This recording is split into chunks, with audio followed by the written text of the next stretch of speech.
ಕಿತ್ತೂರು ಖಾನಾಪುರ ಎಲ್ಲಿದೆ ಅಂತ ಗೊತ್ತಿಲ್ಲ, ಮ್ಯಾಪ್ನಲ್ಲಿ ತೋರಿಸು ಅಂತಂದ್ರೂ ತೋರಿಸ್ಲಿಕ್ಕೆ ಬರುವುದಿಲ್ಲ. ಅಂಥವರೆಲ್ಲ ಇವತ್ತು ರಾಜಕಾರಣದ ಬಗ್ಗೆ ಮಾತಾಡ್ತಾರೆ. ಯಾರಾದ್ರೂ ತುಂಬಾ ಸಶಕ್ತ ವೀರ ಯುವಕರಿದ್ರೆ ಖಂಡಿತವಾಗಿ ಬನ್ನಿ, ಇವತ್ತೇ ಈ ಕುರ್ಚಿಯನ್ನು ಮುಂದಿಟ್ಟು ಹೋಗ್ತೀನಿ, ಇಲ್ಲೇ ಇಟ್ಟು ಹೋಗ್ತೀನಿ. ಯಾರಾದ್ರೂ ಬಂದು ಕೂತ್ಕೊಳ್ಳಿ, ದಮ್ ಇದ್ದವ್ರು ಬಂದು ಕೂತ್ಕೊಳ್ಳಿ.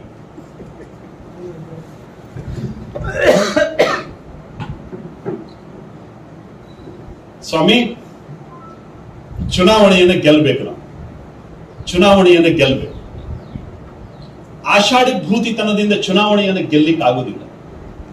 ಚುನಾವಣೆ ಇದೊಂದು ನಿಜವಾದಂತಹ ಅರ್ಥದಲ್ಲಿ ಯುದ್ಧ, ಇದೆ ಡೆಮೋಕ್ರೆಟಿಕ್ ವಾರ್. ಒಂದೊಂದು ವೋಟ್ ಕೂಡ ಇಂಪಾರ್ಟೆಂಟ್ ಆಗುತ್ತೆ, ಒಂದೊಂದು ವೋಟ್ ಕೂಡ ಇಂಪಾರ್ಟೆಂಟ್ ಆಗುತ್ತೆ. ಯಾವನೋ ಒಬ್ಬರನ್ನು ನೋಡ್ಕೊಂಡು ಅವನ ಹತ್ರ ಎಷ್ಟು ವೋಟ್ ಇದೆಯಾ, ರವಿ ಅವನ ಹತ್ರ ಎಷ್ಟು ವೋಟ್ ಇದೆ, ಅವ ಎಂತ ಮಾಡುವ, ಈ ಅಕ್ಕನ ಹತ್ರ ಎಷ್ಟು ವೋಟ್ ಇದೆ, ಇದೇನು ಹಾಕಿದೆಯಲ್ಲ. ಒಂದೊಂದೇ ವೋಟ್ಗಳು ಕಟ್ ಆಗ್ತವೆ, ಒಂದೊಂದೇ ವೋಟ್ಗಳು ಕಟ್ ಆಗ್ತವೆ. ನಾನು ಸೋಲಿಕ್ಕೆ ಜಾಸ್ತಿ ವೋಟ್ ಬೇಕಿಲ್ಲ ಕಣ್ರಿ, ಒಂದೇ ವೋಟ್ ಸಾಕು. ನಾನು ಸೋಲಿಕ್ಕೆ ಒಂದೇ ವೋಟ್ ಸಾಕು. ಈ ಉಡಾಫಿಯ ಮಾತಿದೆಯಲ್ಲ, ಅವನ ಹತ್ರ ಎಷ್ಟು ವೋಟ್ ಇದೆ, ಅವ ಎಂತ ಮಾಡುವ, ಅವ ಎಂತ ಕಡಿತ. ಈ ಉಡಾಫೆಯ ಮಾತುಗಳೇ ನಮ್ಮನ್ನ ಸೋಲಿಸಲಿಕ್ಕೆ ಕಾರಣ ಆಗ್ತವೆ. ಮತ್ತೆ ಈ ತರ ಸ್ವಭಾವ ಇದ್ದವರು ಖಂಡಿತವಾಗಿ ಗೆಲ್ಲುವುದಿಲ್ಲ ಚುನಾವಣೆ.